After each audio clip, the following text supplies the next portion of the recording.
સુરતમાં શિક્ષકોની જૂની પેન્શન યોજનાની માંગણી સાથે આંદોલન શરૂ કરી શિક્ષકોએ વિવિધ માંગણીઓ સરકાર સુધી પહોંચાડવા મહામતદાન કર્યું છે। સુરત મહાનગરપાલિકાના શિક્ષકોએ આજે પોતાના પડતર પ્રશ્નોને લઈને વિરોધ નોંધાવ્યો હતો। મહામતદાનનો કાર્યક્રમ યોજીને પોતાની લાગણી વ્યક્ત કરી હતી। સુરત પાલિકા સંચાલિત 44 શાળાને મતદાન કેન્દ્ર બનાવી મતદાન કરવાની શરૂઆત કરાઈ છે।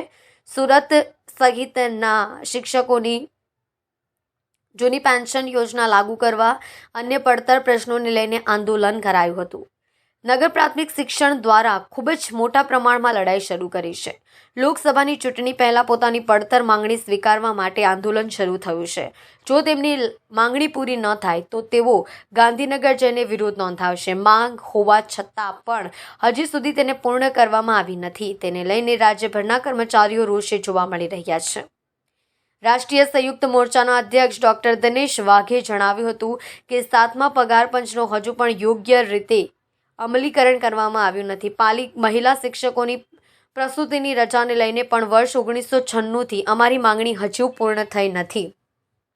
જૂની પેન્શન યોજનાથી લઈને અલગ અલગ માંગણીઓ હજી સુધી પૂર્ણ થઈ નથી, જેને લઈને આજે 44 જેટલા કેન્દ્રો બનાવીને મતદાન કરવામાં આવ્યું હતું। આગામી દિવસોમાં આ મુદ્દે ગાંધીનગર સુધી લડત આપવાની તૈયારી કરવામાં આવી છે। सुरेश जोशी, महामंत्री लिंबायत जोन, राष्ट्रीय शैक्षिक महासंघ, सूरत कॉर्पोरेशन। આજને મતદાન પ્રક્રિયાની અંદર સુરત કોર્પોરેશનના 4 થી 4.5 શિક્ષકો મતદાનમાં જોડાનાર છે અને તમામ મતદાન કરનાર છે।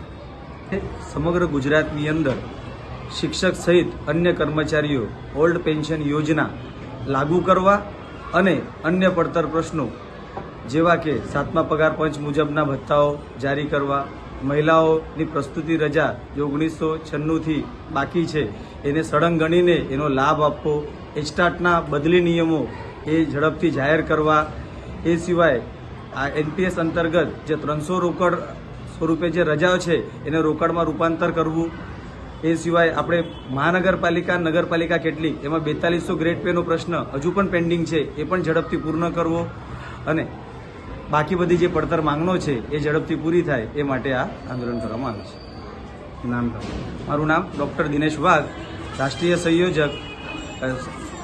સંયોજક રાષ્ટ્રીય સંયુક્ત મોરચા, સુરત શહેર।